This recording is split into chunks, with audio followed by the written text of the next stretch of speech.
La llamada. Teníamos unos 12 años cuando nos conocimos mi novio y yo. Conforme íbamos creciendo nuestra relación de amistad se hizo muy fuerte hasta que llegamos a ser novios. Lo amaba, él fue mi primer y único amor durante muchos años hasta que la muerte me lo arrebató. A pesar de ello, durante los años que estuvimos juntos estuvimos bien. Sin embargo, su destino estuvo marcado desde que cumplimos los 15. Él fue enganchado por los mañosos e ingresó a una facción del crimen organizado para hacer labores de halconeo y venta de droga. Su vida, nuestra vida cambió, de pronto de ser un humilde joven que muy apenas tenía para invitarme a cenar pasó a tener dinero, un carro nuevo, me llevaba a lugares caros a comer o llegaba con regalos caros. Eso en principio me pareció sospechoso, y siempre que le preguntaba en qué trabajaba para tener tanto dinero siempre me cambiaba la conversación o me callaba comprándome cosas para mirar a otro lado. Con el tiempo me acostumbré a su forma de ser, muy desprendido conmigo, ignorando sus actividades que, sospechaba fueran cosas chuecas. Así pasaron los años, pero un fatídico día de junio del 2015 dejó de ir a la casa. Era extraño porque siempre iba cada día por las tardes o me llamaba continuamente durante el día. En esa ocasión la última vez que hablé con él fue por la mañana. Pasaron varios días hasta que comencé a tener mucha angustia, nadie sabía de él y sus amigos no lo habían visto, sus familiares también preocupados lo comenzaron a buscar por todos lados sin éxito. Casi habíamos perdido la esperanza de encontrarlo cuando un día suena mi teléfono y era una persona que trabajaba en el penal de Topo Chico. Al momento de preguntar por mí y confirmar, me dijo que mi novio estaba preso y enseguida me comunicaron con él. Había ingresado al reclusorio por el delito de narcomenudeo, su caso era complicado y tenía pocas esperanzas de salir.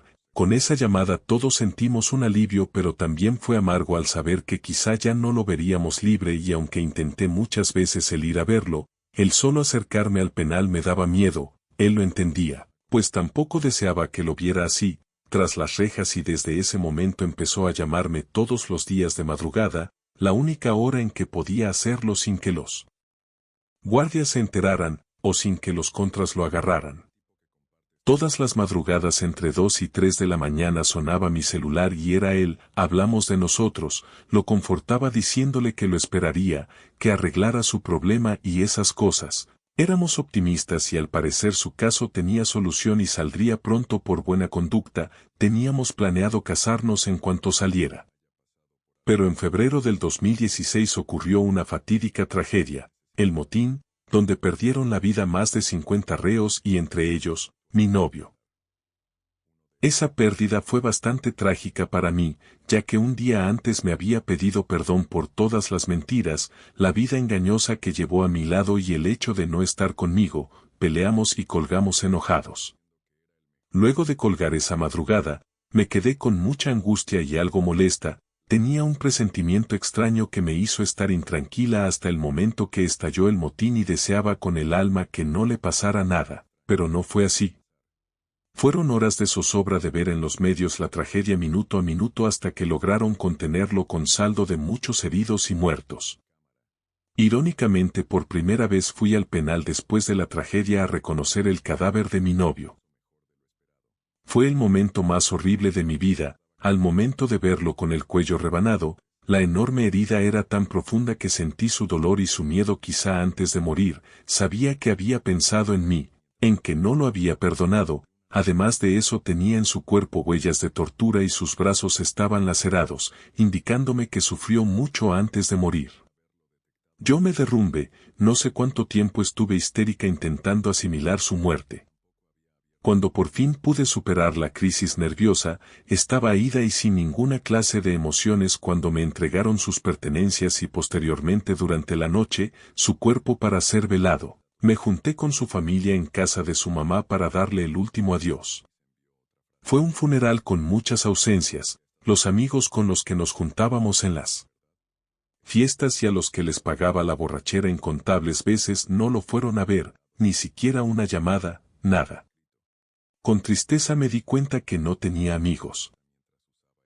Pero estábamos los que de verdad lo amábamos mientras estuvo con vida.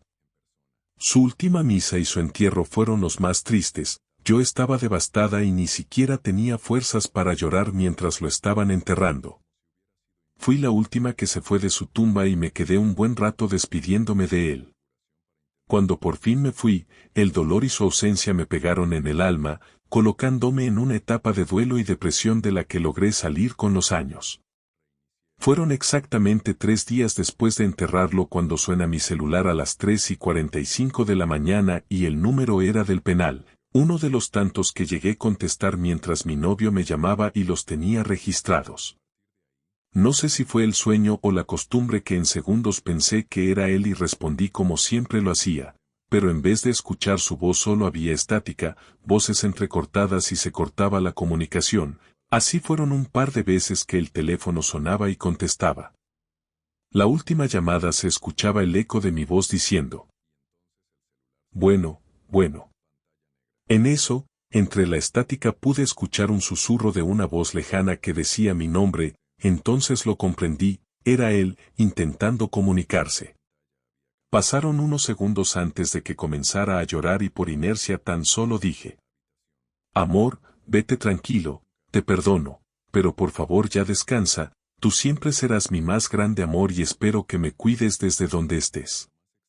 Te amo. Al decir esto último, se corta la llamada y me quedé llorando, sin poder dormir, recordándolo con cariño nuestros momentos felices. Nunca más volvieron a marcar del penal y supuse que él ya estaba descansando en paz. Pasaron algunos meses y su mejor amigo con el que había crecido, también andaba por el mismo camino que él, era vendedor de droga y a pesar de las advertencias no hizo caso, desapareciendo de pronto y sin dejar rastro, por lo que supusimos que había tenido el mismo destino que mi finado novio. Una noche mientras dormía los soñé a los dos como siempre los había visto cuando vivían, alegres y unidos. Yo quise acercarme en el sueño a donde estaban y mi novio salió al paso para decirme que ambos estaban juntos en el mismo camino, que su amigo estaba ya con él y que me cuidarían los dos desde el más allá, y eso fue todo. Desperté angustiada y pensé en el amigo de mi novio.